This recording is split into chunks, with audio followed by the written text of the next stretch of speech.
Hello விவாஸ்.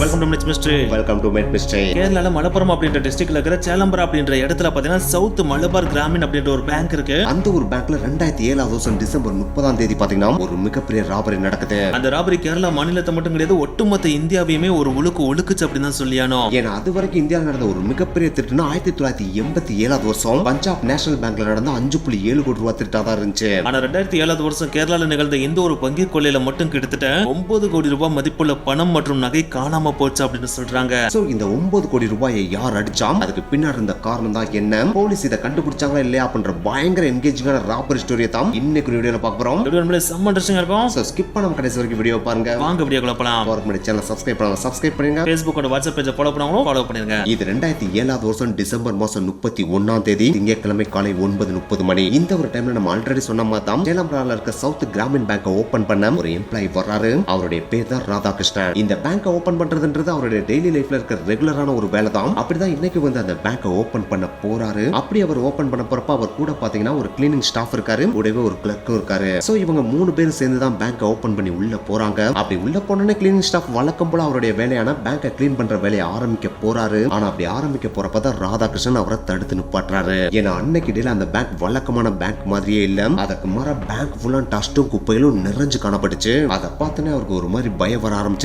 Something இங்க ஏதோ தப்பு நடந்திருக்கு அப்படின்னு அவருக்கு நல்லாவே தெரியுது. அதனால நீங்க 2 பேரும் இங்க இருக்க ப்ராப்பர்ட்டில எதுலயும் கைய வைக்காதீங்க அப்படின்னு சொல்லிட்டு வெளியே போக சொல்லிடுறாரு. அப்படி அவங்கள வெளியே போக சொன்னதுக்கு அப்புறம் ராதாகிருஷ்ணன் ஒரு நபருக்காக வெயிட் பண்ணிட்டு இருக்காரு. அவர் தான் அந்த பேங்கோட மேனேஜர். அவருடைய பேர் தான் ஹரிதாஸ். இவர் எக்ஸாக்டா பாத்தீங்கன்னா அன்னைக்கு டேல 9:40 பேங்க்குக்கு வர்றாரு. அப்படி இவர் வர்றப்பே வெளியில நிக்கிற கிளீனிங் ஸ்டாஃப் அண்ட் கிளர்க்கோட அப்பியரன்ஸை பாக்குறப்பே இவருக்கு பதற்றம் கிரியேட் ஆக ஆரம்பிச்சிருது. சோ அவங்கள தாண்டி இவர் பேங்குக்குள்ள என்டர் ஆகுறாரு. அப்படி என்டர் ஆனே உள்ள இருந்த ராதாகிருஷ்ணனும் சார் சம்திங் ஏதோ தப்பா படுது, நம்ம உடனே பேங்கோட ஸ்ட்ராங் ரூம் ஓபன் பண்ணி பார்க்கணும், அதாவது பேங்கோட வால்ட்டை ஓபன் பண்ணி பார்க்கணும். ஏன்னா பேங்க் ஃபுல்லா பாத்தீங்கன்னா தூசியும் குப்பையுமா நிறைஞ்சு காணப்படுது. அதுலயும் தூசி இருந்து வந்த இடம் பாத்தீங்கன்னா வால்ட்ல இருந்து வந்த மாதிரி தான் தெரியுதுன்னு சொல்றாரு. சோ உடனே பேங்க் மேனேஜரான ஹரிதாஸும் எம்ப்ளாயியான ராதாகிருஷ்ணனும் அவங்க 2 பேருக்கையும் எடுத்துக்கிட்டு வால்ட்டை ஒரே டைம்ல சாவியை போட்டு ஓபன் பண்றாங்க. எஸ், வால்ட்டை ஓபன் பண்றதுக்கு பாத்தீங்கன்னா மொத்தம் 2 கீ தேவைப்படும். அதுல ஒவ்வொரு கீயும் பாத்தீங்கன்னா ஹரிதாஸ்டையும் ராதாகிருஷ்ணன்டையும் தான் இருக்கும். அந்த 2ஐயும் போட்டு தான் இப்ப வால்ட்டை ஓபன் பண்றாங்க. அப்படி வால்ட்டை ஓபன் பண்ணோடனே எக்கச்சக்கமான தூசி பாத்தீங்கன்னா டக்குனு மூஞ்சில வந்து அடிக்குது. அப்படி அடிச்சோன்னே அவங்க கண்ணை தொடச்சிட்டு உள்ள எட்டி பாக்குறாங்க. பார்த்தா அந்த வால்ட்ல இருந்த எல்லா சேஃப்டி பாக்ஸுமே உடைக்கப்பட்டிருக்கு. அது மட்டும் கிடையாது, அந்த வால்ட்டே கம்ப்ளீட்டா செதஞ்சு போய் கிடக்கு. அதை பார்த்தோன்னே மேனேஜரான ஹரிதாஸ்க்கு பயங்கரமான பயம் கிரியேட் ஆயிடுது. சோ உடனே இதை போலீஸ்க்கு இன்ஃபார்ம் பண்றாரு. அப்படி இன்ஃபார்ம் பண்ண அடுத்த சில நிமிடங்களே பாத்தீங்கன்னா போலீஸும் சவுத் கிராமின் பேங்கை ரீச் பண்றாங்க. அப்படி போலீஸ் ரீச் ஆனோடனே மேனேஜர் ஹரிதாஸ் பாத்தீங்கன்னா போலீஸ்ட வேகமா ஓடி போய் சார் இங்க என்ன நடந்துச்சுன்னு எனக்கு தெரியல, எனக்கு இதுக்கு எந்த சம்பந்தமே கிடையாது, நான் ஒரு அப்புறானி அப்படின்னு சொல்லிட்டு அவருடைய இன்னசென்ஸை பயங்கரமா ப்ரூவ் பண்றாரு. ஆனா இவர் என்னத்த ப்ரூவ் பண்ண ட்ரை பண்ணாலும் போலீஸ் இதெல்லாம் பெருசா கண்டுக்கிற மாதிரியே தெரியல. மொத இன்சிடென்ட் நடந்த இடத்த காட்டுங்க அப்படின்னு சொல்லிட்டு வால்ட்டுக்குள்ள என்டர் ஆகுறாங்க. அப்படி என்டர் ஆனோடனே அந்த வால்ட்டை சுத்தி முத்தி பாக்குறாங்க. அங்க இருந்த எல்லா சேஃப்டி பாக்ஸுமே உடைக்கப்பட்டிருக்கு. உள்ள எந்த இடத்துலயுமே பணம் இருக்கிறதுக்கான அறிகுறியே இல்ல. சோ திருநங்க கம்ப்ளீட்டா இந்த வால்ட்டையே வைப் அவுட் பண்ணிட்டு போயிட்டாங்க அப்படின்றது அவங்களுக்கு நல்லாவே தெரியுது. அது எப்பறம் பூட்டின பேங்க்ல வந்துட்டு வால்ட்டோட கதவை உடைக்காமையே வால்ட்டுக்குள்ள இருந்த எல்லாத்தையும் இவங்களால அடிச்சுட்டு போக முடிஞ்சு அப்படின்றதான் போலீஸ்க்கு இந்த ஒரு மிகப்பெரிய சந்தேகமாவே இருந்துச்சு. ஏன்னா அந்த ஒரு டைம்ல பாத்தீங்கன்னா வால்ட் ஃபுல்லா கம்ப்ளீட்டா டஸ்டா நிறைஞ்சதுனாலேயே இவங்களால வால்ட்டோட தரையை கிளியரா பார்க்க முடியல. ஆனா கொஞ்ச நேரம் கழிச்சு அந்த டஸ்ட் கொஞ்சம் கொஞ்சமா கிளியர் ஆக ஆரம்பிச்ச உடனே தான் அவங்களால தரையை கிளியரா பார்க்க முடிஞ்சு. அப்படி அவங்க தரையை பாக்குறப்பதான் அவங்களுக்கே தெரிஞ்சு அந்த தரையில ஒரு ஓட்டை இருக்கு அப்படின்னு. சோ அந்த ஓட்டையை பார்த்ததுக்கு அப்புறம் தான் போலீஸே கெஸ் பண்றாங்க திருநங்க கீழே இருந்தா ஓட்டையை போட்டு மேலேயே வந்திருக்காங்க அப்படின்னு. சோ ஒன்ஸ் இதை பார்த்தோன்னே வால்ட்டுக்கு கீழே என்ன இருக்கு அப்படின்னு சொல்லிட்டு பேங்க் மேனேஜரை கூப்பிட்டு கேட்கிறாரு. அதுக்கு பேங்க் மேனேஜர் வால்ட்டுக்கு கீழே நேரா ஒரு ஹோட்டல் இருக்கு சார் அப்படின்னு சொல்றாரு. இதை கேட்டோன்னே போலீஸ் ஆஃபீஸர் சரி நான் அங்க போய் ஃபர்ஸ்ட் பாக்குறேன் அப்படின்னு சொல்லிட்டு போறாரு. ஆனா அப்படி போறப்பயே வால்ட்ல மொத்தம் பணம் நகை எவ்வளவு காணாம போச்சு அப்படின்ற கம்ப்ளீட் டீடைல் எனக்கு வேணும்னு சொல்லிட்டோம் அங்க இருந்து கிளம்புறாரு. அப்படி கிளம்ப போறப்ப பேங்க் மேனேஜர் போலீஸை தடுத்து நிப்பாட்டி இதுக்கெல்லாம் ரொம்ப டைம் தேவையில்லை சார், உள்ள அந்த பணம் அந்த நகையோட மதிப்பு மொத்தம் 9 கோடி ரூபாய் அப்படின்னு டக்குன்னு சொல்லிடுறாப்ல. இதை கேட்டோன்னே போலீஸ்னாலும் பயங்கரமான ஆச்சரியம், என்னையா கால்குலேட் கூட பண்ணாம டக்குன்னு சொல்ற, இது எப்படி உனக்கு தெரியும் அப்படின்னு கேட்கறாப்ல. அதுக்கு மேனேஜர் ஹரிதாஸ் சனிக்கிழமை தான் சார் நாங்க அக்கௌண்ட்ஸே முடிச்சோம், அப்படி அக்கௌண்ட்ஸ் முடிச்சப்ப இருந்த கால்குலேஷன் தான் இந்த ஒரு கால்குலேஷன், அதுக்கடுத்து மண்டே இன்னும் பேங்க் திறக்கவே இல்லை இல்லையா, சோ சனிக்கிழமை இருந்த அமௌண்ட் தான் இன்னைக்கு இருக்கும் அப்படின்னு சொல்றாரு. சோ இந்த மாதிரி 9 கோடி ரூபாய் காணாம போச்சு அப்படின்னு தெரிஞ்ச உடனே போலீஸ் முடிவு பண்ணிடுறாரு நம்ம டீல் பண்றது சாதாரணமான ஒரு கேஸ் கிடையாது, இது இந்தியாவோட மிகப்பெரிய வங்கி கொள்ளை அப்படின்னு. சோ அது தெரிஞ்ச உடனே போலீஸ் ஆஃபீஸர் அவருடைய டீமை கூப்பிட்டு கீழ இருக்க ஹோட்டலுக்கு பயங்கர ஃபாஸ்டா போறாரு. அப்படி போனப்ப அந்த ஹோட்டல் பாத்தீங்கன்னா கம்ப்ளீட்டா லாக் பண்ணப்பட்டிருக்கு. அது மட்டும் கிடையாது, அந்த ஹோட்டலுக்கு முன்னாடி அண்டர் மெயின்டெனன்ஸ் அப்படின்னு அப்படின்ற ஒரு போர்டு தொங்க விடப்பட்டிருக்கு. சோ அதை பார்த்தோன்னே அங்க இருந்த போலீஸ் ஆபீசர்ஸ் எல்லாம் சார் ஏதோ வேலை நடந்துட்டு இருக்கு போல, இப்ப என்ன சார் பண்றது அப்படின்னு சொல்லிட்டு இவர்கிட்ட கேக்குறாங்க. அதுக்கு அந்த ஐயர் ஆபீசர் உள்ள என்ன டெக்கரேட்டிவ் வேலையா பார்த்துட்டு இருக்காங்க, அவங்களே கொள்ளையடிச்சிட்டு போயிருக்காங்க, பூட்டை உடைச்சு உள்ள போங்கடா அப்படின்னு சொல்லிட்டு ஆர்டர் போடுறாரு. அப்படி சொன்ன உடனே அந்த ஹோட்டலோட பூட்டு உடைக்கப்படுது. போலீஸ் ஆபீசர்ஸும் என்டர் ஆகுறாங்க. அப்படி என்டர் ஆகிறப்ப அந்த ஹோட்டலும் பாத்தீங்கன்னா கம்ப்ளீட்டா டஸ்டால தான் நிறைஞ்சு காணப்படுது. அந்த டஸ்ட்டை தாண்டி ஃபைனலா பாத்தீங்கன்னா அந்த ஓட்டை இருக்க இடத்த போலீஸ் ரீச் பண்றாங்க. அப்படி ரீச் பண்றப்ப அந்த ஓட்டைக்கு நேரா பாத்தீங்கன்னா கீழே ஒரு டேபிள் இருக்கு. அந்த டேபிளுக்கு மேல ஒரு சேர் இருக்கு. அந்த சேருக்கு மேல நின்னு ட்ரில்லிங் மிஷினை வச்சு ஒருத்தர் ஓட்டையை போட்டு தான் உள்ள போயிருக்காரு அப்படின்றத போலீஸ் நல்லாவே பார்க்க முடியுது. சோ உடனே இந்த ஹோட்டலுக்கு ஏதாவது ஒரு இடத்துல எவிடன்ஸ் கிடைக்குதா அப்படின்னு சொல்லிட்டு ஃபோரன்சிக் டீமை தரோவா சர்ச் பண்ண சொல்றாங்க. அது ஹோட்டல்ல மட்டும் கிடையாது, மேல இருக்க பேங்க் வாட்லையும் தரோவா சர்ச் பண்ண சொல்றாங்க. ஃபோரன்சிக் டீம் அவங்களால முடிஞ்ச அளவுக்கு தரோவா செக் பண்றாங்க. ஆனா என்னத்தை சர்ச் பண்ணாலும் அவங்களால ஒரு சின்ன ஃபிங்கர் பிரிண்ட கூட அவங்களால கண்டுபிடிக்கவே முடியல. சோ இந்த ஒரு விஷயம் பாத்தீங்கன்னா அந்த டைம்ல போலீஸ்க்கு இன்னொரு மிகப்பெரிய தலைவலியா தான் மாறுது. ஏன்னா இது வரைக்கும் இது இந்தியாவோட மிகப்பெரிய கொள்ளை அப்படின்னு தான் நினைச்சிட்டு இருந்தாங்க. இது கொள்ளை மட்டும் கிடையாது, அவங்க தேட போறதும் ஒரு ஸ்மார்ட்டஸ்டான கொள்ளை கும்பல் தான் அப்படின்றதும் அவங்களுக்கு நல்லாவே விளங்குது. ஏன்னா இவ்வளவு பெரிய கொள்ளை அடிச்சிருக்காங்க, ஆனா ஒரு இடத்துல கூட ஃபிங்கர் பிரிண்ட லீவ் பண்ணாம போயிருக்காங்க அப்படின்னா அவங்க எவ்வளவு ஸ்மார்ட்டா இருந்திருப்பாங்கன்றத நீங்களே இமேஜின் பண்ணிக்கோங்க. சோ என்ன பண்றதுனே தெரியாம போலீஸ் முழிச்சிட்டு இருந்த அந்த ஒரு டைம்ல தான் அந்த ஹோட்டலோட மார்பிள்ல ஒரு வேர்டை பாக்குறாங்க. அதை பார்த்தோன்னே அவங்க வேற லெவல்ல ஷாக் ஆனாங்க அப்படின்னு தான் சொல்லி ஆகணும். ஏன்னா அந்த மார்பிள் கல்ல என்ன எழுதப்பட்டிருந்துச்சு அப்படின்னு பார்த்தீங்கன்னா ஜெய் மாவோ அப்படின்ற ஒரு வேர்டு எழுதப்பட்டிருக்கு. அந்த ஒரு வேர்டை பார்த்தோன்னே போலீஸ் எல்லாருமே வேற லெவல் அதிர்ந்து போயிறாங்க அப்படின்னு தான் சொல்லி ஆகணும். ஏன்னா அந்த மாவோ அப்படின்றதுக்கான மீனிங் என்ன அப்படின்னா மாவோயிஸ்ட் அப்படின்னு சொல்லுவாங்க. பார்த்தீங்கன்னா அந்த மாவோயிஸ்ட் தான் சுருக்கி மாவோ அப்படின்னு சொல்லிட்டு எழுதப்பட்டிருக்கு. ஸோ அதை பார்த்த உடனே போலீஸ் டிசைட் பண்ணிடுறாங்க, நம்ம ஃபேஸ் பண்ண போறது சாதாரண கும்பல் கிடையாது, இந்தியாவோட ஒரு மிகப்பெரிய கும்பல். இந்த ஒரு கும்பல் பார்த்தீங்கன்னா உத்தரப்பிரதேச அண்ட் ஆந்திர பிரதேசம் இருக்கு பாத்தீங்களா, அங்க எக்கச்சக்கமான பேங்க்ல இந்த கும்பல் கைவரிசை காமிச்சிருக்கு அப்படின்றது போலீஸ்க்கு நல்லாவே தெரியுது. ஸோ அவங்களை பிடிக்கிறதுன்றது சாதாரணமான விஷயம் கிடையாது அப்படின்றதும் போலீஸ்க்கு அப்ப நல்லாவே தெரியுது. இருந்தாலும் அடிச்சுட்டு போனது 9 கோடி ரூபாய் இல்லையா, அதை சாதாரணமா விட்டுற முடியாது இல்லையா. ஸோ எப்படியாச்சும் அவங்களை கண்டுபிடிச்சாகணும் அப்படின்னு சொல்லிட்டு போலீஸ் அடுத்த கட்ட இன்வெஸ்டிகேஷன்ல இறங்குறாங்க. அப்படி இறங்குறப்ப அவங்க செஞ்ச முதல் வேலையே அந்த பில்டிங்கோட ஓனரை பிடிக்கிறது தான். அந்த ஒரு பில்டிங் எப்படி இருக்கு அப்படின்னு பாத்தீங்கன்னா கம்ப்ளீட்டா ஒரு கமர்ஷியல் பில்டிங்கா தான் இருக்கு. அதாவது வாடகை கடைகள் எக்கச்சக்கமா இருக்கும் பாத்தீங்கன்னா அந்த மாதிரியான ஒரு பில்டிங்கா தான் இருக்கு. அப்படிப்பட்ட அந்த ஒரு பில்டிங்ல மேல் தளத்துல தான் பாத்தீங்கன்னா சவுத் கிராமின் பேங்க் இருக்கு. அதுக்கு அப்படியே நேரா கீழே தான் பாத்தீங்கன்னா அந்த ஒரு ஹோட்டல் இருக்கு. சோ இந்த ஒரு ஹோட்டல்ல யார் வாடகைக்கு பிடிச்சாங்க அப்படின்ற டீடைலை கெட் பண்ணா போலீஸால ஈஸியா அந்த திருடங்களை பிடிச்சிட முடியும் இல்லையா. சோ அந்த ஒரு டீடைலை யார்கிட்ட வாங்க முடியும், இந்த பில்டிங்கோட ஓனர்ட்ட தானே வாங்க முடியும். ஏன்னா எந்த ஒரு ஓனர் தன்னோட கடையை யாருக்காச்சும் வாடகைக்கு விட்டாங்க அப்படின்னா அவங்களோட ஐடி ப்ரூஃப் வாங்கிட்டு தானே கடையை வாடகைக்கு விடுவாங்க. அப்படின்னா அந்த டீடைல் கண்டிப்பா இந்த பில்டிங் ஓனர்ட்ட இருக்கணும் அப்படின்னு சொல்லிட்டு இந்த பில்டிங்கோட ஓனர் யார் அப்படின்ற டீடைலை கெட் பண்றாங்க. அவரோட பேர் தான் கொஞ்சது குட்டி காஜி. இந்த மாதிரி காஜியை கண்டுபிடிச்ச உடனே அவரை உடனே இன்வெஸ்டிகேட் பண்ண ஆரம்பிக்கிறாங்க. அப்படி இன்வெஸ்டிகேட் பண்றப்ப டக்குன்னு பாத்தீங்கன்னா கடைசியா வாடகை பிடிச்சது யாருன்றத சொல்லாம ஸ்டார்டிங்ல இருந்து இந்த கடையை நான் எப்படி கட்டினேன், யார் கூட சேர்ந்து கட்டினேன், அதுக்கப்புறம் பேங்க் பாத்தீங்கன்னா 2007 வருஷம் என்கிட்ட வாடகை கேட்டாங்க. அப்படி அவங்க கேட்ட உடனே அவங்களுக்காக ஸ்பெஷலா பாத்தீங்கன்னா வால்ட்டுக்காகவே செப்பரேட்டா நான் காங்கிரீட்லாம் போட்டு அவங்களுக்காண்டி கொடுத்தேன். அப்படி கொடுத்ததுக்கு அப்புறம் கீழே இருக்கிற ஹோட்டல்ல 2 பேர் வாடகை கேட்டு வந்தாங்க. அவங்க 2 பேரும் பாத்தீங்கன்னா பார்ட்னரா தான் அந்த ஹோட்டலை ரன் பண்ணாங்க. ஆனா அப்படி ரன் பண்ணிட்டு இருக்கப்ப ஒருத்தருக்கு பயங்கரமான லாஸ் கிரியேட் ஆயிடுச்சு. சோ அதனால அவர் பிச்சுட்டு ஓடிட்டாப்ல. அதுக்கப்புறம் அந்த பார்ட்னர் இருந்த இன்னொருத்தர் பாத்தீங்கன்னா இழுத்து பிடிச்சு அந்த ஹோட்டலை ரன் பண்ணாப்ல. ஆனா அப்படி ரன் பண்ணாலும் அவரால் அதை ரன் பண்ணவே முடியல. சோ அதனாலே கிட்டத்தட்ட 3 மாசம் வரைக்கும் அவர் கேப் விட்டுட்டு போயிட்டாப்ல. அதுக்கப்புறம் 3 மாசம் கழிச்சு மறுபடியும் வந்து அந்த ஹோட்டலை ரன் பண்றேன்னு சொல்லிட்டு பேரெல்லாம் மாத்தி மறுபடியும் வேற ஒரு பேரை வச்சு ஹோட்டலை ரன் பண்ணாப்ல. அப்படி ரன் பண்றப்ப முந்தி இருந்த அளவுக்குலாம் பெருசா லாஸ் இல்ல சார், ஓரளவுக்கு இப்ப நல்லா தான் சார் போயிட்டு இருந்துச்சு அப்படின்னு சொல்லிட்டு அப்படி இப்படி நன்னத்தையும் சொல்லிட்டு இருந்திருக்காப்ல. இதை சொல்ல விட்டு போலீஸ்க்கான செம்ம காண்டாக ஆரம்பிச்சிருது. யோ கடைசியா யார் அந்த ஹோட்டலை வாடகை பிடிச்சா அவனை முதல் டீட்டெயில் சொல்லியா அப்படின்னு சொல்லிட்டு போலீஸ் கேக்குறாங்க.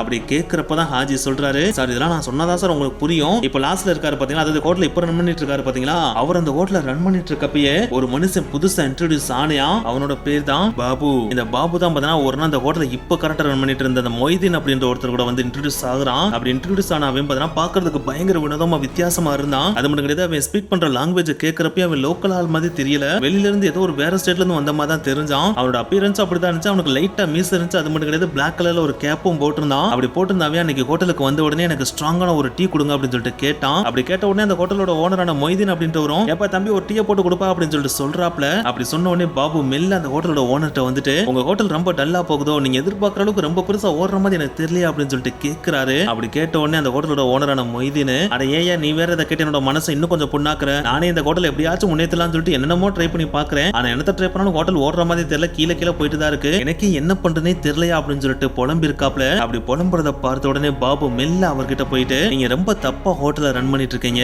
நீங்க எந்த மாதிரி ரன் பண்ணா ஹோட்டல் ஓடவே ஓடாது, இப்ப கரண்டா ட்ரெண்டிங்கா இருக்குது, ஃபாஸ்ட் ஃபுட் ஐட்டம் தான் பயங்கர ட்ரெண்டிங்கா இருக்கு, ஆனா நீங்க அந்த காலத்து ஹோட்டல் மாதிரி பழைய ஐட்டமா வச்சு வித்துட்டு இருந்தா யார் வந்து இதெல்லாம் வாங்குவா, சோ நம்ம ஹோட்டலோட பிசினஸ் ஐடியாவே மாத்திரம் நம்ம ஃபாஸ்ட் ஃபுட் ஐட்டத்தை நிறைய கொண்டு வரணும், நான் திருச்சூர்ல இருக்கேன், எனக்கு ஹோட்டல் பிசினஸ்ல எக்கச்சக்கமான நாலேஜ் இருக்கு, அது மட்டும் கிடையாது குச்சிப்புரி அண்ட் டமரிசேரி அப்படின்ற 2 இடத்துல எனக்கு ஓனா ஹோட்டலும் இருக்கு, சோ என்கிட்ட இருக்கிற ஹோட்டல் நாலேஜ் வச்சு அவங்க கூட நான் பார்ட்னர் ஆனே அப்படின்னா இந்த ஹோட்டலை நம்மளால வேற லெவல்ல கொண்டு போக முடியும். நீங்க எனக்கு பண்ண வேண்டியது ஒன்னே ஒண்ணுதான், நீங்க எனக்கு இந்த ஹோட்டலை மட்டும் ஷேர் பண்ணா போதும். இந்த ஹோட்டல்ல செம்மையா சம்பாதிச்சு அதுல வர ஷேர்ல பாதி ஷேர நான் உங்களுக்கு கொடுத்துறேன் அப்படின்னு சொல்லிட்டு மொய்தீன் சொல்றாப்ல. இதை கேட்டோன்னே இந்த ஹோட்டல் ஓனரான மொய்தீனுக்கு ரொம்ப பிடிச்சு போயிருது. ஏன்னா இது வரைக்கும் பாத்தீங்கன்னா அவர் தானே மண்டையை போட்டு பிச்சுக்கிட்டு என்ன பண்ணலாம் எது பண்ணலாம் சொல்லிட்டு இந்த ஹோட்டலை பத்தி யோசிச்சுட்டு இருந்தாப்ல. அப்படி இருக்கிறப்ப ஒருத்தன் புதுசா வந்துட்டு நானே எல்லா வேலையும் பாத்துக்கிறேன், நீ ஜஸ்ட் ஹோட்டலை மட்டும் கொடுத்தா போதும், வர்ற ப்ராஃபிட்ல உனக்கு பாதியை கொடுக்குறேன்னு சொன்னா இதை விட பெரிய ஆஃபர் கிடைக்குமா என்ன? கண்டிப்பா கிடைக்கவே கிடைக்காதுல. அதனால இந்த ஆஃபர் எனக்கு ரொம்ப பிடிச்சிருக்கு, நான் இதுக்கு உடனே ஓகே பண்றேன். ஆனா இந்த பில்டிங்கோட ஓனர்ட்ட மட்டும் நான் ஒரு வார்த்தை கேட்டுக்கிறேன் அப்படின்னு சொல்லிட்டு உடனே அந்த ஹோட்டலோட ஓனரான மொய்தீன் பாத்தீங்கன்னா இந்த பில்டிங்கோட ஓனரான ஹாஜி இருக்காரு பாத்தீங்களா,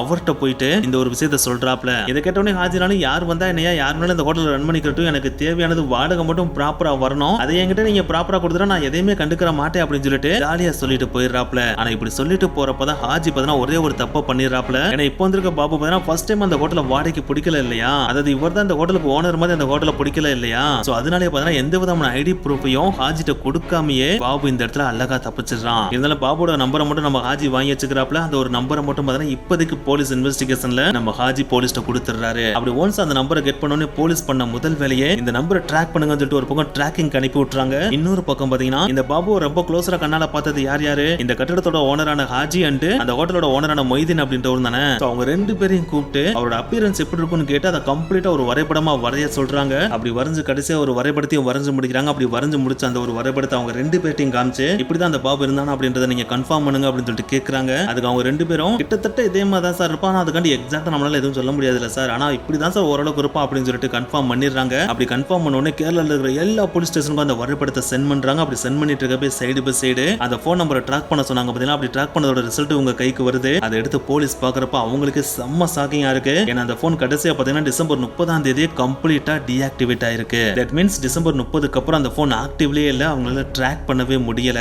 இதனால அந்த போனுக்கு வந்து கால் ஹிஸ்டரி எடுக்கலாம் அப்படின்னு சொல்லிட்டு அந்த கால் ஹிஸ்டரி எடுத்து பாக்குறாங்க. அப்படி எடுத்து பாக்குறப்ப அந்த போனுக்கு மேக்ஸிமம் பாத்தீங்கன்னா 3 நம்பர்ல இருந்து தான் கால் வந்திருக்கு. அதுல 2 நம்பர் பாத்தீங்கன்னா அந்த கட்டடத்தோட ஓனரான ஹாஜி அண்ட் அந்த ஹோட்டலோட ஓனரான மொய்தீன் இருந்து மட்டும் தான் கால் வந்திருக்கு. அதை தாண்டி பாத்தீங்கன்னா பெங்களூர்ல இருந்து ஏதோ ஒரு கால் மட்டும் வந்திருக்கு. ஆனா அந்த காலும் பாத்தீங்கன்னா ஃப்ரீக்வெண்டா வந்த மாதிரியும் தெரியல. சோ அதை பாக்குறப்ப போலீஸ்க்கு சம்திங் சஸ்பீஷியஸா ஃபீல் ஆக ஆரம்பிக்குது. ஏன்னா ஒரு மனுஷன் ஒரு போனை யூஸ் பண்றான் அப்படின்னா அந்த போனை ரெகுலரா யூஸ் பண்றான் அப்படின்னா அதுல எக்கச்சக்கமான கால் வந்துட்டு போயிட்டு தானே இருக்கும். ஆனா அதற்கு மாற அந்த போன்ல மொத்தமே 3 கால் தான் வந்திருக்கு. அதுல 2 கால் பாத்தீங்கன்னா அந்த கட்டடத்தோட ஓனர் சம்பந்தப்பட்ட விஷயமா தானே இருக்கு. அப்படின்னா இந்த ஒரு போன் அந்த பாபுன்றவே மேபி செகண்டரி போனா யூஸ் பண்ணிருக்கலாம் அப்படின்ற ஒரு சந்தேகம் போலீஸ்க்கு இந்த இடத்துல கிரியேட் ஆகுது. சரி, கிரியேட் ஆகுதுல ஒரு பக்கம் இருந்தாலும் பாபுவை கண்டிப்பா கண்டுபிடிச்சானோ இல்லையா. சோ அதனால இந்த போன் என்ன போன் அப்படின்றத போலீஸ் ஐடென்டிஃபை பண்ண சொல்றாங்க. அப்படி ஐடென்டிஃபை பண்ண சொல்றப்ப அதை ட்ராக் பண்ணி பாக்குறப்ப இது பழைய ரிலையன்ஸ் மாடல் இருக்கு பாத்தீங்கன்னா, அந்த ரிலையன்ஸ் மாடலோட போன் அப்படின்றத கண்டுபிடிக்கிறாங்க. அதாவது பழைய ரிலையன்ஸ் போன்லாம் பாத்தீங்கன்னா சிம் கார்ட்லாம் போட முடியாது, டிஃபால்ட்டாவே அதுல நம்பர் இருக்கும், அந்த நம்பர்ல இருந்து கால் பண்ணா கால் போகும் பாத்தீங்களா, அந்த கைண்ட் ஆஃப் போன் தான் இது அப்படின்றத கண்டுபிடிக்கிறாங்க. அப்படி கண்டுபிடிச்ச உடனே அந்த போனோட ஓனர் நேம் என்ன அப்படின்றத ட்ராக் பண்ண சொல்றாங்க. அப்படி ட்ராக் பண்ணி பாக்குறப்ப அந்த போனோட ஓனர் நேம் ராதாகிருஷ்ணன் அப்படின்றதையும் கண்டுபிடிக்கிறாங்க. சோ ஒன்ஸ் அந்த போனோட ஓனர் ராதாகிருஷ்ணன் அப்படின்றத கண்டுபிடிச்ச உடனே முதல்ல இந்த ராதாகிருஷ்ணனை கண்டுபிடிங்கடா அப்படின்னு சொல்லிட்டு அந்த ராதாகிருஷ்ணனை தேட ஆரம்பிக்கிறாங்க. அப்படி தேடி கடைசியில பார்த்தா ராதாகிருஷ்ணன் இருக்கிற இடத்தையும் கண்டுபிடிச்சிடறாங்க. அப்படி கண்டுபிடிச்ச உடனே போலீஸ்க்கு ஒரு மிகப்பெரிய கோப்பு கிடைக்குது. நம்ம ஃபைனலா பாபுவை பிடிக்க போறோம், இந்த ராதாகிருஷ்ணன் தான் பாபு அப்படின்னு நினைச்சுக்கிட்டு ராதாகிருஷ்ணனை உடனே அவரோட வீட்டுக்கே போயிட்டு அரெஸ்ட் பண்ணி போலீஸ் ஸ்டேஷன்ல கூட்டு வந்து உட்கார வச்சு இன்வெஸ்டிகேஷன் ஆரம்பிக்கிறாங்க. ஆனா அப்படி இன்வெஸ்டிகேட் பண்றப்ப அந்த ராதாகிருஷ்ணன் சொன்ன ஒரே வார்த்தை தான், நீங்க எதுக்கு என்னை பிடிச்சிட்டு வந்தீங்கன்னு தெரியாது, நீங்க கேட்கிற எந்த ஒரு கேள்வியும் எனக்கு விளங்கவே இல்ல, பேங்க்ல கொள்ளையடிக்கிற அளவுக்கு நான் பெரிய ஆளும் கிடையாது, நான் ஒரு சாதாரண ஆளு தாங்க அப்படின்னு சொல்லிட்டு பயங்கரமா அழுகிற மாதிரி அவர் பேசிட்டு இருந்திருக்காப்ல. இதை பார்த்த உடனே போலீஸ்க்கு ஒரு மாதிரி டவுட் கிரியேட் ஆயிடுது, நம்ம கரெக்டான ஆளை தான் பிடிச்சிருக்கோமா இல்லாட்டா டம்மியால பிடிச்சிட்டு வந்துட்டோமா அப்படின்னு. சோ அதை கன்ஃபார்ம் பண்றதுக்காக அந்த பில்டிங்கோட ஓனரான ஹாஜி அண்ட் ஹோட்டலோட ஓனரான மொய்தீன் இருக்காரு பாத்தீங்கன்னா, அவங்க 2 பேரையும் கூட்டு வந்து இவர் தான் பாபுவான்னு பார்த்து சொல்லுங்க அப்படின்னு சொல்லிட்டு கேட்கறாங்க. அப்படி சொன்ன உடனே அவங்க 2 பேரும் ராதாகிருஷ்ணனை பார்த்துட்டு, சார் இவர் யாருனே தெரியல, நீங்க வேற யாரையோ பிடிச்சி வந்திருக்கீங்க, இவர் பாபுவே கிடையாதுன்னு சொல்லிட்டு டக்குன்னு சொல்லிடுறாங்க. அப்படி சொன்ன உடனே போலீஸ்க்குனால ஒரு மாதிரி ஆயிருது. சோ உடனே ராதாகிருஷ்ணனை கூப்பிட்டு அப்படி எப்படியா உன் போன் அவங்க கைக்கு போச்சு அப்படின்னு சொல்லிட்டு கேட்கறாங்க. அதுக்கு ராதாகிருஷ்ணன், சார் அந்த போனே ஒரு ஹோட்டல் கடி போனு, அதை நான் பல வருஷமா யூஸ் பண்ணிட்டு இருந்தேன், ஒரு ஸ்டேஜுக்கு மேல அது மக்கர் பண்ணிட்டே இருந்துச்சு, அதனால யூஸ் பண்ணவே முடியல, சோ அதனாலே பக்கத்துல இருந்த ஒரு செல்போன் கடையில போயிட்டு அதை செகண்ட் ஹேண்டுக்கு வித்துட்டு வேற புது போன் வாங்கிட்டு வந்துட்டேன் சார் அப்படின்னு சொல்லிட்டு சொல்றாப்ல. அப்படி சொன்ன உடனே அந்த போன் கடையோட அட்ரஸ் கொடுங்க அப்படின்னு சொல்லிட்டு அந்த போன் கடையோட அட்ரஸ் வாங்கிட்டு போலீஸ் அடுத்து போன் கடைக்கு போறாங்க. அங்க போன உடனே பாபுவோட ஸ்கெட்ச் இருக்கு பாத்தீங்கன்னா, அந்த ஸ்கெட்ச் அந்த போன் கடை ஓனர்ட்ட காமிச்சு, இந்த நபரை நீங்க இதுக்கு முன்னாடி பாத்துருக்கீங்களா, உங்ககிட்ட இருந்தா ரிலையன்ஸ் அப்படின்ற ஒரு பழைய போன் அவர் வாங்கிட்டு போயிருக்காரு அப்படின்னு சொல்லிட்டு கேட்கறாங்க. அதுக்கு அந்த கடையோட ஓனர் அந்த ஸ்கெட்ச் நல்லா ஒத்து பார்த்துட்டு, சார் இதே மாதிரி இருப்பார் அப்படின்னு சொல்ல முடியாது, ஆனா இந்த உருவத்தோட ஒத்து போற ஒருத்தர் தான் நீங்க சொல்ற அந்த ஒரு ரிலையன்ஸ் போனை என்கிட்ட வாங்கிட்டு போனாரு, ஆனா அதை தாண்டி அவரோட டீடைல் எதுவுமே என்கிட்ட கிடையாது, ஏன்னா நானே செகண்ட் ஹேண்ட் போன் தான் வந்து அப்படி விற்கிறப்ப அவர்கிட்ட போயிட்டு நான் ஐடி ப்ரூஃப்லாம் கேட்டா கொடுப்பாரா, நான் கொடுக்க மாட்டார்ல, சோ போனை மட்டும் தான் சார் நான் குறைஞ்ச விலைக்கு வித்து விட்டேன் அப்படின்னு சொல்லிட்டு சிம்பிளா அவர் பதில் சொல்லிடுறாப்ல. சோ இந்த ஒரு டைம்ல பாத்தீங்கன்னா போலீஸ்க்கு என்ன பண்றது ஏது பண்றதுன்னு சுத்தமா விளங்கல. ஏன்னா அவங்களுக்கு கிடைச்ச ஒரே ஒரு எவிடன்ஸ் பாத்தீங்கன்னா பார்த்தீங்கன்னா அந்த ஃபோன் நம்பரா மட்டும் தான் இருந்துச்சு. ஆனா அந்த ஃபோன் நம்பரை ட்ராக் பண்ணி பாக்குறப்ப அது வேற ஒருத்தரோட தான் இருக்கு. அதை வாங்கிட்டு போனவே யாருன்ற டீட்டெயில் இன்னும் அவங்களால கெட் பண்ணவே முடியல இல்லையா. சோ இப்போ என்ன பண்றது ஏது பண்றதுன்னு தெரியாம கேரளா போலீஸ் திக்கு முக்காடி நின்றுட்டு இருக்காங்க. சோ அப்படி கேரளா போலீஸ் திக்கு முக்காடி நின்றுட்டு இருந்த அந்த ஒரு டைம்ல, அதாவது ராபரி முடிஞ்சு 12 நாள் ஆன அந்த ஒரு டைம்ல, இன்னும் கொஞ்சம் எக்ஸாக்டா சொல்லணும்னா ஜனவரி 11 2008 வருஷம் கேரளாவோட ஸ்பெஷல் பிரான்ச் ஆபீசரான மோகனகுமார் அப்படின்றவருக்கு ஒரு சீக்ரெட் மெசேஜ் வருது. அந்த நம்பர் பாத்தீங்கன்னா லோக்கல் கேரளா நம்பர் மாதிரி இல்ல, ஹைதராபாத் நம்பர் மாதிரி இருக்கு. அந்த மெசேஜ்ல என்ன மென்ஷன் பண்ணப்பட்டிருக்குன்னு பாத்தீங்கன்னா, இட்ஸ் அர்ஜென்ட், உடனே கால் பண்ணுங்க அப்படின்னு மென்ஷன் பண்ணப்பட்டிருக்கு. உடனே மோகனகுமார் அந்த நம்பருக்கு கால் பண்றாரு. ஆப்போசிட் சைடுல இருந்து ஒருத்தன் பேசுறான். அவன், நான் இங்க ஹைதராபாத்ல லக்தி கபூர் அப்படின்ற இடத்துல இருக்க ஒரு ஹோட்டல்ல இருந்து பேசுறேன். இந்த ஹோட்டல்ல நான் சந்தேகப்படுற மாதிரி 2 பேரை பார்த்தேன். அதுல ஒருத்தனோட ஃபேஸ் பாத்தீங்கன்னா நீங்க மீடியால பப்ளிஷ் பண்ண போட்டோல இருக்க ஃபேஸ் மாதிரி இருக்கு. சோ அதனாலதான் சந்தேகத்தின் பேர்ல நான் உங்களுக்கு கால் பண்றேன். சோ நீங்க வேகமா இங்க வந்தீங்கன்னா அந்த 2 பேரையும் நீங்க அரெஸ்ட் பண்ணலாம் அப்படின்னு சொல்லிட்டு காலை கட் பண்றான். இதை கேட்டோன்னே அந்த போலீஸ்னால இதை நம்புறதா இல்லையான்னு தெரியல. இருந்தாலும் பாத்தீங்கன்னா இந்த போட்டோ மீடியால பப்ளிஷ் பண்ணுங்க அப்படின்னு சொல்லிட்டு போலீஸ் 2 நாளைக்கு முன்னாடி தான் சொல்லியிருந்தாங்க. சோ அதனாலே கேரளால இருந்த எல்லா நியூஸ் பேப்பர்லயுமே இந்த போட்டோவை பப்ளிஷ் பண்ணியிருந்தாங்க. மேபி அந்த போட்டோவை பார்த்திருந்தனால கூட இவன் கால் பண்ணிருக்கலாம் அப்படின்ற கெஸ்ல ஒரு தடவை ட்ரை பண்ணி பாப்போம் அப்படின்னு சொல்லிட்டு அவன் அனுப்பின லொகேஷனுக்கு இவங்க போய் பாக்குறாங்க. அப்படி பாக்குறப்ப அந்த ஹோட்டலோட 413 நம்பர் ரூம்ல பாத்தீங்கன்னா 2 ஏர் பேக் இருக்கு. அந்த 2 ஏர் பேக் ஃபுல்லா பாத்தீங்கன்னா கிட்டத்தட்ட 53 கோல்டு பாக்கெட்ஸ் இருக்கு. சோ அத பார்த்தன டக்குன்னு அந்த கோல்டு பாக்கெட்ஸ் எல்லாத்தையும் போலீஸ் வெரிஃபை பண்ணி பாக்குறாங்க. அப்படி வெரிஃபை பண்ணி பாக்குறப்ப அந்த எல்லா கோல்டுமே சவுத் கிராமின் பேங்கோட கோல்டு தான் அப்படின்றதையும் கன்ஃபார்ம் பண்றாங்க. அப்படி கன்ஃபார்ம் பண்ணனே அப்ப ராபர்ஸ் கண்டிப்பா ஹைதராபாத்ல தான் சுத்தி திர்றாங்க அப்படின்ற விஷயத்தையும் கன்ஃபார்ம் பண்றாங்க. அப்படி கன்ஃபார்ம் பண்றப்ப போலீஸ் அந்த ஏர் பேக்ல ஒரு தெலுங்கு நியூஸ் பேப்பரையும் பாக்குறாங்க. ஸ்டார்டிங்ல அதை பெருசா கண்டுக்காம தான் விட்டுறாங்க. ஆனா அது சைடுல ஏதோ ஒன்னு எழுதிருக்கத பார்த்ததுக்கு அப்புறம் தான் உடனே அந்த நியூஸ் பேப்பரை எடுத்து பிரிச்சு பாக்குறாங்க. பார்த்தா அதுலயும் பாத்தீங்கன்னா டெய் மாவோ அப்படின்ற வேர்டு எழுதப்பட்டிருக்கு. எஸ், இதே வேர்டு தான் பாத்தீங்கன்னா அந்த ஹோட்டலோட மார்பிள்ல எழுதப்பட்டிருந்துச்சு இல்லையா. சோ அப்படின்னா கண்டிப்பா இந்த கேங் தான் அந்த கேங் அப்படின்றதையும் போலீஸ் கன்ஃபார்ம் பண்ணிடுறாங்க. அது மட்டும் கிடையாது, அந்த நியூஸ் பேப்பர்ல 2 பேங்கோட நேமே ரவுண்ட் பண்ணி வச்சிருந்திருக்காங்க. சோ அதை பார்த்தோன்னே மேபி இந்த 2 பேங்க் தான் இவங்களோட அடுத்த டார்கெட்டா இருக்கலாம் அப்படின்றதையும் போலீஸ் ஓரளவுக்கு கெஸ் பண்ணிடுறாங்க. சோ இதை கெஸ் பண்ணனே கைப்பற்றின இந்த நகையை போலீஸ் ஸ்டேஷனுக்கு கொண்டு போயிறாங்க. கூடவே நெல்லூர்ல இருக்க ஒரு போலீஸ் ஆபீசரையும் கேரளா போலீஸ் மீட் பண்ண போறாங்க. இப்படி நெல்லூர் போலீஸை மீட் பண்ண போறதுக்கு ஒரு முக்கியமான காரணம் இருக்கு. ஏன்னா இவங்க நெக்ஸ்ட் டார்கெட் சொல்லிட்டு 2 பேங்க் ரவுண்ட் பண்ணி வச்சிருக்காங்க இல்லையா. அந்த பேங்க் மேபி ஹைதராபாத்ல இருக்க பேங்கா இருந்துச்சு அப்படின்னா இங்க இருக்க போலீஸ்க்கு அது மிகப்பெரிய பிரச்சனை கிரியேட் பண்ணிரும் இல்லையா. சோ அதை இன்ஃபார்ம் பண்றதுக்காக தான் போறாங்க. அப்படி போறப்ப இவங்களோட அதிர்ஷ்டத்துக்கு அங்க இருந்த போலீஸ் ஆபீசர் பாத்தீங்கன்னா கடைசி 13 வருஷமா பாத்தீங்கன்னா மாவோயிஸ்ட் கேங்க பத்தி தான் ரிசர்ச் பண்ணிட்டு இருக்காப்ல. சோ அவர்கிட்ட போயிட்டு கேரளா போலீஸ் நடந்த எல்லா விஷயத்தையும் சொல்றாங்க. அதாவது கேரளால ராபரி பண்ண இடத்துல ஜெய் மாவோ அப்படின்னு எழுதி வச்சிருந்தாங்க. இங்கேயும் பாத்தீங்கன்னா தெலுங்கு நியூஸ் பேப்பர்ல இதே வேற தான் எழுதி வச்சிருக்காங்க. சோ கொஞ்சம் நீங்க அலர்ட்டா இருங்க, கேரளால கொள்ளையடிச்ச மாதிரி இங்கேயும் கொள்ளையடிச்ச போறாங்க அப்படின்னு சொல்றாங்க. அதை கேட்டோன்னே மாவோயிஸ்ட் கேங்க பத்தி ரிசர்ச் பண்ண அந்த போலீஸ் ஆபீசர்னாலும் பாத்தீங்கன்னா விழுந்து விழுந்து சிரிக்க ஆரம்பிச்சிராப்ல. எங்க எவனோ ஒருத்தன் உங்களை டைவர்ட் பண்றதுக்காக இந்த ஒரு வேர்டை எழுதி வச்சிருக்கான், அதை போய் நீங்க சீரியஸா எடுத்துட்டு ஏன்ட்ட சொல்றீங்க அப்படின்னு சொல்லிராப்ல. இதை கேட்டோன்னே கேரளா போலீஸ்னாலும் பக்கு நடிச்சிருது. என்னங்க சொல்றீங்க, அப்ப இது மாவோயிஸ்ட் கேங் இல்லையா அப்படின்னு சொல்லிட்டு கேக்குறாங்க.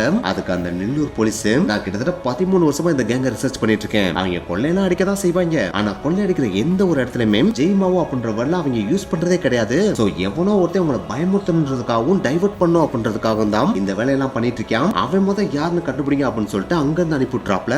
இதை கேட்டோன்னே கேரளா போலீஸ்னாலும் வேற லெவல்ல கோவம் கிரியேட் ஆயிடுது. ஏன்டா இது இத்தனை நாள் நம்ம மண்டலே ஒருத்தன் மசாலா அரைச்சிட்டானடா அப்படின்னு சொல்லிட்டு அடுத்து அந்த இன்வெஸ்டிகேஷனை பயங்கரமா தீவிரப்படுத்த ஆரம்பிக்கிறாங்க. அதுக்காக அந்த ஹோட்டலுக்கு பக்கத்துல இருக்க எக்கச்சக்கமான கடைகள்ல வேலை பார்க்கறவங்களை கூப்பிட்டு விசாரிக்க ஆரம்பிக்கிறாங்க. அப்படி விசாரிக்கிறப்ப டிசம்பர் 28 அண்டர் மெயின்டெனன்ஸ் அப்படின்ற ஒரு போர்டை போட்டாங்க. அப்படி போட்டதுக்கு அப்புறம் நைட் எங்களுக்கு ட்ரில்லிங் மிஷின் சவுண்ட்லாம் கேட்டுச்சு. அப்படி கேட்கறப்ப ஏதோ ரெனோவேஷன் ஒர்க் தான் நடக்குது போல அப்படின்னு தான் நாங்க நினைச்சிட்டு இருந்தோம். ஆனா இவங்க கொள்ளையடிக்கிறது தான் ட்ரில்லிங் போட்டிருக்காங்க அப்படின்றது எங்களுக்கு தெரியவே தெரியாசா அப்படின்னு சொல்லிடுறாங்க.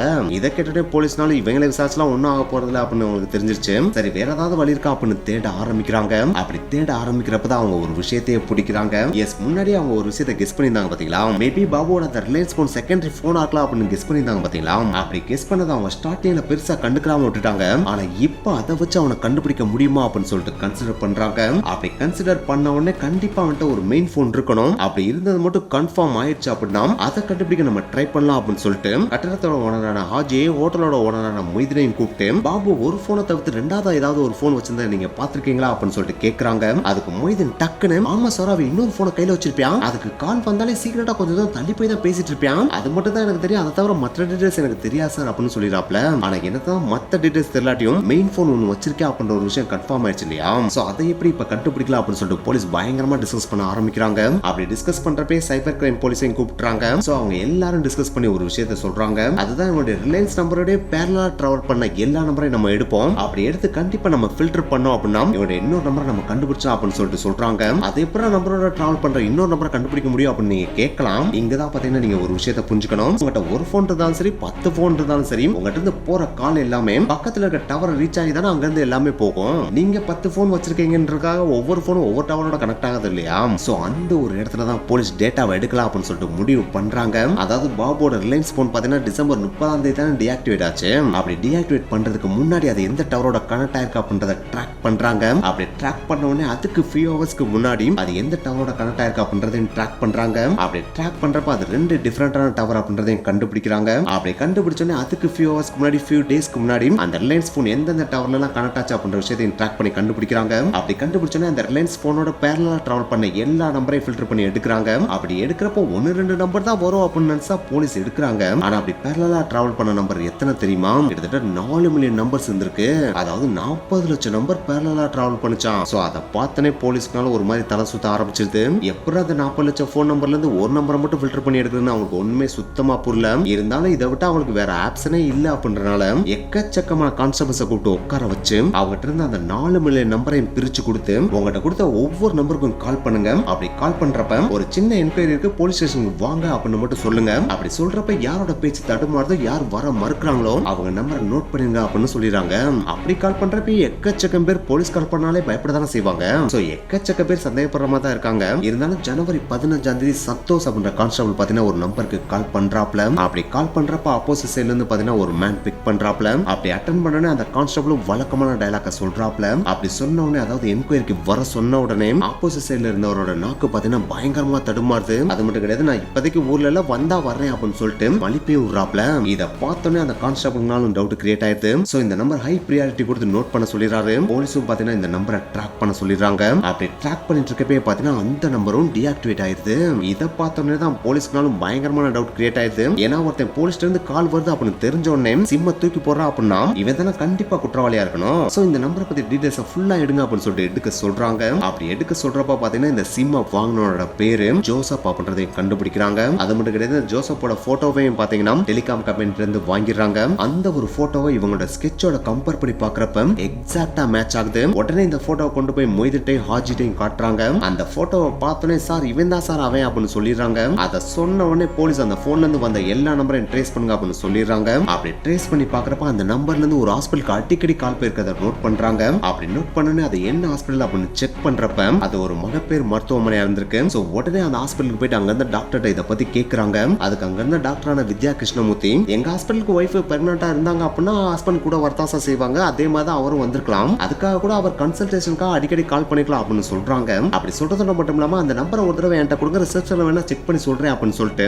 அந்த நம்பரை வாங்கி ரிசப்ஷன்ல கொடுக்குறாங்க. அப்படி ரிசப்ஷன்ல செக் பண்ணி பாக்குறப்ப அவருடைய பேர் ஜோசப்னு வருது. அவருடைய லாஸ்ட் கன்சல்டேஷன் போன வாரம் இருக்கு, அடுத்த கன்சல்டேஷன் நெக்ஸ்ட் வீக்னு இருக்கு. அதை பார்த்தோன்னே டாக்டர் நீங்க அவரை பிடிக்கணும் அப்படின்னா நெக்ஸ்ட் வீக் அவர் கன்சல்டேஷனுக்கு வருவாப்ல, அந்த டைம்ல நீங்க ஹாஸ்பிட்டலுக்கு வந்தீங்க அப்படின்னா அவரை கைது பண்ணிடலாம் அப்படின்னு சொல்றாங்க. சோ உடனே போலீஸும் பாத்தீங்கன்னா இது வெளியில லீக் ஆயிடக்கூடாது அப்படின்றதுக்காக பயங்கர சீக்கிரட்டா மெயின்டைன் பண்ணிட்டு இருக்காங்க. அவங்க எதிர்பார்த்துட்டு இருந்த அந்த ஒரு நாள் வருது, அதாவது ஜோசப் கன்சல்டேஷனுக்கு வர நாள் வருது. அன்னைக்கு டேல போலீஸும் பாத்தீங்கன்னா மஃப்டி ட்ரெஸ்ல ஹாஸ்பிட்டல்ல உட்கார்ந்துட்டு இருக்காங்க. சோ டைம் டிக்கிங் ஆகுது. ஒரு பொண்ணோட கொலுசு சத்தமும் கேக்குது. அந்த கொலுசு சத்தத்தோட ஒரு ஆணோட வாய்ஸும் கேக்குது. அந்த வாய்ஸை கேட்டோன்னே அந்த போன் பண்ண கான்ஸ்டபிள் இருக்காரு பாத்தீங்களா, அவர் இந்த வாய்ஸ் தான் சார் அப்படின்னு சிக்னல் கொடுக்குறாரு. அப்படி சிக்னல் கொடுத்த உடனே எல்லா போலீஸும் ரெடியா இருக்காங்க. சோ அந்த ஒரு டைம்ல ஒய்ஃபோட சேர்ந்து ஜோசப்பும் அந்த ஹாஸ்பிட்டலுக்குள்ள என்டர் ஆகுறான். அப்படி என்டர் ஆன உடனே பின்னாடி இருந்து வந்த ஒரு போலீஸ் ஆபீசர் ஜோசப்போட காது கிட்ட போய் ஹாய் பாபு நல்லா இருக்கியா அப்படின்னு சொல்லிட்டு கேக்குறாப்ல. அப்படி கேட்டோன்னே டக்குன்னு திருதிருன்னு முடிச்ச மாதிரி பின்னாடி திரும்பி பாக்குறான். ஏன்னா அவன் பாபுன்ற பேரை ராபரி பண்ண இடத்துல மட்டும் தான் யூஸ் பண்ணிருக்கானே தவிர வேற எந்த இடத்துலயும் யூஸ் பண்ணது கிடையாது.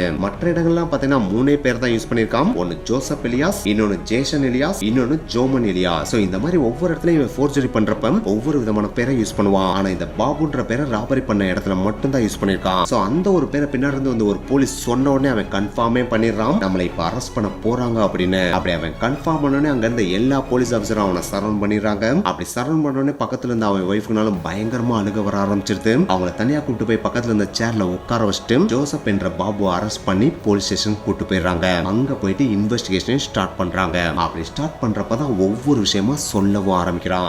இந்த ஜோசப் அப்படின்றவன் பாத்தீங்கன்னா கோட்டயம் டிஸ்ட்ரிக்ட்ல இருக்கிற உள்ளநாடு அப்படின்ற வில்லேஜ்ல தான் பிறந்து வளர ஆரம்பிக்கிறான். அப்படி வளர்ந்துட்டு இருக்கப்ப பாத்தீங்கன்னா அவனோட சின்ன வயசுல அவனோட அம்மா அப்பா 2 பேருமே இறந்து போயிடுறாங்க. ஆரம்பிக்கிறாங்க. சோ சின்ன வயசுல இருந்தே பார்த்தீங்கன்னா தனிமையில தான் வளர ஆரம்பிக்கிறான். அதனாலேயே பசியும் பட்டினியும் வறுமை அவனை பயங்கரமா வாட்ட ஆரம்பிக்குது. அதனாலேயே சின்ன வயசுல இருந்தே அவனுக்கு கிடைக்க வேண்டிய படிப்பும் அவனுக்கு கிடைக்காம போயிருது. கூடவே அவன் பண்றது தப்பு அப்படின்றத தட்டி கேட்கறதுக்கு ஆளும் இல்லாம போயிடுறாங்க. அதனாலேயே அவன் செய்யறது தப்பா சரியானு தெரியாம எக்கச்சக்கமான தவறான விஷயங்களை செய்ய ஆரம்பிக்கிறான். அதுல அவனுக்கு 18 வயசு ஆகிறப்ப கிறிஸ்துமஸ் செலிப்ரேட் பண்றேன் அப்படின்னு சொல்லிட்டு ஒரு போட்டை வாங்கிட்டு வந்து அந்த போட்டை ஃபுல்லா தீய கொளுத்தி விட்டு பயங்கரமான பிரச்சனையை கிளப்பி விட்டுறான். அந்த ஒரு இஷ்யூ பார்த்தீங்கன்னா அந்த டைம்ல அந்த லோக்கல் வில்லேஜ்ல பார்த்தீங்கன்னா பயங்கர பரபரப்பா பேசப்பட்டுச்சு. அதனாலேயே பார்த்தீங்கன்னா அவனை கைது பண்ணிட்டு போய் ஜெயில தூக்கி போட்டுறாங்க. அதுக்கடுத்து அவன் ஜெயில இருந்து வெளியே வந்ததுக்கு அப்புறமா உழைச்சு சம்பாதிக்கலாம் அவன் நினைக்கவே இல்லை. அவனால முடிஞ்ச அளவுக்கு எந்த மாதிரிலாம் ஃபோர்ஜரி பண்ணலாமோ அந்த மாதிரிலாம் ஃபோர்ஜரி பண்ண ஆரம்பிக்கிறான். என்னென்ன மாதிரிலாம் ராபரி பண்ணலாமோ சின்ன சின்ன திட்டுகளை பண்ண ஆரம்பிக்கிறான். சோ இந்த மாதிரி அவனோட லைஃப் பார்த்தீங்கன்னா திருடுறது, ஜெயிலுக்கு போறது, ஜெயில இருந்து மறுபடியும் வீட்டுக்கு வரது அப்படின்னு ஒரு ரொட்டேஷன்லயே மூவ் ஆயிட்டு இருக்கு. சோ இந்த மாதிரி மூவ் ஆயிட்டு இருக்கிற ஒரு ஸ்டேஜுக்கு மேல பாத்தீங்கன்னா இதுக்கு மேலே நம்ம ஜெயிலுக்கு போயிட்டு வந்தோம் அப்படின்னா நம்ம லைஃப் நல்லாவே இருக்காது அப்படின்னு சொல்லிட்டு முடிவு பண்ணி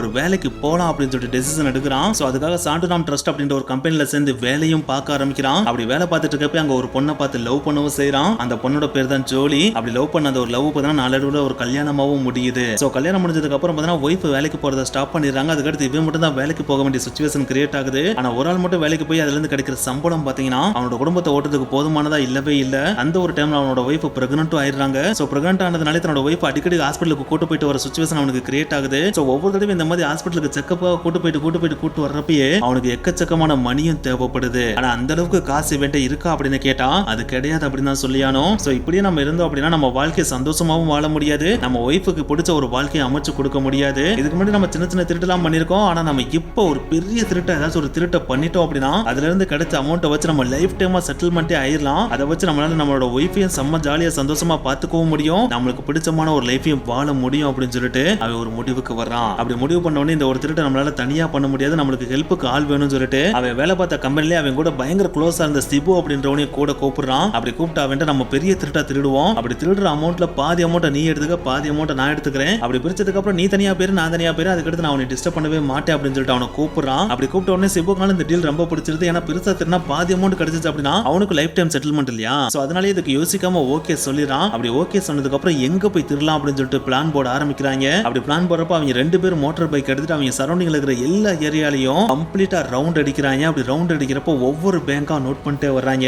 அப்படி நோட் பண்றப்ப எந்த பேங்க்ல செக்யூரிட்டி ரொம்ப வீக்கா இருக்குன்ற விஷயத்தை நோட் பண்றாங்க. அப்படி நோட் பண்றப்ப தான் சேலம்பரால இருக்கிற இந்த சவுத் கிராமின் பேங்க்ல பாத்தீங்கன்னா நைட் டைம்ல செக்யூரிட்டியே இல்ல அப்படின்ற ஒரு விஷயத்தையும் கண்டுபிடிக்கிறாங்க. சோ நைட் டைம்ல செக்யூரிட்டி இல்ல அப்படினாலே நைட் டைம்ல நம்ம போய் ஆட்டைய போட்டோம் அப்படின்னா யாருக்கும் எதுவும் தெரியாது அப்படின்றது அவங்களுக்கு நல்லாவே தெரியுது. அது மட்டும் கிடையாது, சேலம்பரா பேங்க் எங்க இருக்கு, எக்ஸாக்ட்டா ஒரு ஹோட்டலுக்கு மேல இருக்கு இல்லையா. சோ ஒன்ஸ் அந்த பேங்க்ல எந்த இடத்துல வால்ட் இருக்குன்றத நம்ம தெரிஞ்சுக்கிட்டோம் அப்படின்னா அதுக்கப்புறம் நம்ம அந்த ஹோட்டல போய் வாடகைக்கு பிடிச்சு அதுல இருந்து நம்ம ஓட்டையை போட்டா ஈஸியா வால்ட்டுக்குள்ள போயிட்டு எல்லாத்தையும் ஆட்டைய போட்டலாம் அப்படின்னு அவங்க ரெண்டு பேரும் சேர்ந்து பிளான் போடுறாங்க. அப்படி பிளான் போட்டோன்னே அவங்க ரெண்டு பேரும் சேர்ந்து அந்த சவுத் கிராமின் பேங்க்ல ஒரு அக்கௌண்ட் ஓபன் பண்ணி அடிக்கடி பார்த்தீங்கன்னா பணம் போட போற மாதிரி போயிட்டு எந்தெந்த இடத்துல என்னென்ன இருக்குன்ற எல்லா விஷயத்தையும் கம்ப்ளீட்டா நோட் பண்ணிடுறாங்க. அப்படி ஒன்ஸ் நோட் பண்ணி முடிச்சதுக்கு அப்புறம் தான் பாத்தீங்கன்னா அந்த பேங்க்குக்கு எக்ஸாக்ட்டா கீழ இருந்த அந்த ஹோட்டலோட ஓனரான மொய்தன்ட்ட போயிட்டு பாபு நைஸா பேச்சு கொடுக்குற மாதிரி பேச்சு கொடுத்து நான் உங்களுக்கு பார்ட்னர் ஆறேன்னு சொல்லிட்டு அந்த ஹோட்டலே வாடகைக்கு பிடிக்கிற மாதிரி பிடிச்சிடறான். ஆனா இந்த மாதிரி வாடகை பிடிக்கிறதா இருந்தாலும் சரி, அதே நேரத்தில் இந்த பேங்க்ல அக்கௌண்ட் ஓபன் பண்றதா இருந்தாலும் சரி, அதே நேரத்தில் இந்த ராபரியை மேற்கொள்ளணும் அப்படின்னா எக்கச்சக்கமான காசு வேற தேவைப்படும் இல்லையா. அதாவது ட்ரில்லிங் மிஷின் அது இதுன்னு சொல்லிட்டு நிறைய காசு தேவைப்படும் இல்லையா. சோ இந்த காசுலாம் பாபுட்ட இருக்குமான்னு கேட்டா கண்டிப்பா கிடையாது இல்லையா. சோ இதுக்கு யாராச்சும் இன்வெஸ்டரா கிடப்பாங்களா அப்படின்னு சொல்லிட்டு தேடுறப்பதான் ராதாகிருஷ்ணன் கனகேஸ்வரி அப்படின்னு சொல்லிட்டு ரெண்டு பேரை பாபு பிடிக்கணும். அப்படி பிடிச்ச அந்த ரெண்டு பேர்ட்ட போயிட்டு இந்த மாதிரி நான் ஒரு பெரிய திருட்டு பண்ண போறேன், ஒன்ஸ் நான் திருட்டு பண்ணிட்டேன் அப்படின்னா அதுல ஒரு கணிசமான அமௌண்ட் நான் உங்களுக்கு கொடுத்துருவேன். இதுல இருக்கிற ஒரு மிகப்பெரிய அட்வான்டேஜ் நீங்க ரெண்டு பேரும் எங்களோட கான்டாக்ட்ல இருக்கவே மாட்டீங்க. சோ அதனாலே போலீஸ்க்கு உங்க மேல டவுட் வரவே வராது. அப்படி வரல அப்படினாலே நீங்களும் சேஃப், அதே நேரத்தில் உங்களுக்கு சேர வேண்டிய பங்கு வந்து சேர்ந்துரும். அதுக்கு நீங்க பண்ண வேண்டியது ஒரே ஒரு விஷயம் தான், இப்போதைக்கு நான் கேட்கிற காசு எல்லாத்தையும் கொடுங்க. அதுக்கப்புறம் ராபரி பண்ணதுக்கு அப்புறம் நீங்க கொடுத்ததை விட ட்ரிபிள் மடங்கு 4 மடங்கு அளவுக்கு அதிகமான காசை நான் உங்ககிட்ட கொடுக்குறேன்னு சொல்லிட்டு ஆசை வார்த்தையை காமிக்கிறான். இப்படி ஆசை வார்த்தையை காமிச்ச உடனே ராதாகிருஷ்ணனும் கனகேஸ்வரியும் சேர்ந்துட்டு இது நல்ல டீலா தான் இருக்கு, நம்ம இதுக்கு உடனே ஓகே பண்ணுவோம் சொல்லிட்டு கனகேஸ்வரி தான் வச்சிருந்த நகை எல்லாத்தையுமே கொடுத்து நீ இதை அடக வச்சு உனக்கு தேவையான அமௌண்ட் எடுத்துக்க, நீ ராபரி பண்ணதுக்கு அப்புறம் பணத்தை மட்டும் எங்கிட்ட கொடுத்தா போதும் சொல்லிட்டு நகையை தூக்கி கொடுத்துறாங்க. அப்படி கொடுத்த அந்த ஒரு நகையில இருந்து அடகு வச்ச பணத்தை வச்சுதான் இந்த எல்லா விஷயத்தையும் பாபு பண்ணிருக்கான். அப்படி பண்ணதுக்கு அப்புறம் தான் டிசம்பர் 29 கடையை நாங்க மெயின்டெனன்ஸ் ஒர்க் பண்ண போறோம் அப்படின்னு சொல்லிட்டு வெளியே ஒரு போர்டை தொங்க போட்டு கடைக்குள்ள எல்லா ப்ரிப்பரேஷனையும் ரெடி பண்றோம். அதுக்கடுத்து டிசம்பர் 30 நைட்டு தான் பாத்தீங்கன்னா ராபரி பண்றதுக்கான எல்லா வேலைகளையுமே பாபு செய்யறான். இவன் இந்த மாதிரி டிசம்பர் 30 சூஸ் பண்ணதுக்கு ஒரு முக்கியமான காரணம் இருந்துச்சு. அதுல ஒன்னு அன்னைக்கு டே சண்டே அப்படின்றது ஒரு காரணம். அதே நேரத்துல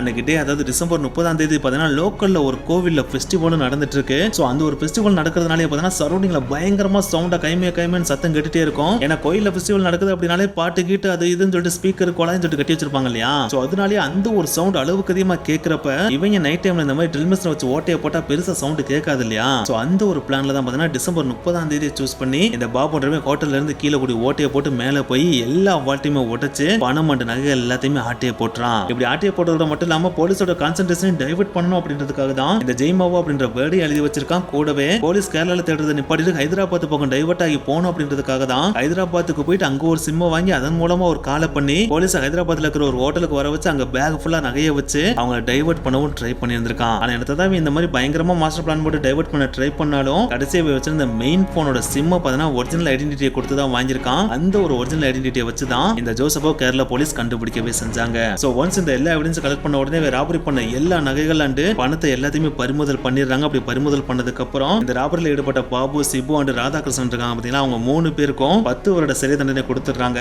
அதுக்கடுத்து நகையை கொடுத்து ஹெல்ப் பண்ண கனகேஸ்வரி இருக்காங்க பாத்தீங்கன்னா, அவங்களுக்கு 5 வருட சிறை தண்டனை கொடுத்துறாங்க. ஆனா இந்த இன்சிடென்ட் நடந்தது பாத்தீங்கன்னா 2008. சோ அதன்படி நம்ம கால்குலேட் பண்ணி பார்த்தோம் அப்படின்னா ஜெயிலுக்குள்ள போனவங்க எல்லாருமே பாத்தீங்கன்னா இப்போ வெளியே வந்துட்டாங்க. அதுக்கப்புறம் இவங்க எந்த மாதிரி லைஃப் வாழ்றாங்க அப்படின்றது நம்மளுக்கு தெரியல. ஆனா இந்த ஒரு ராபரி பாத்தீங்கன்னா இந்திய வரலாற்றிலேயே ஒரு மிகப்பெரிய ராபரி அப்படின்னு தான் சொல்லியானோம்.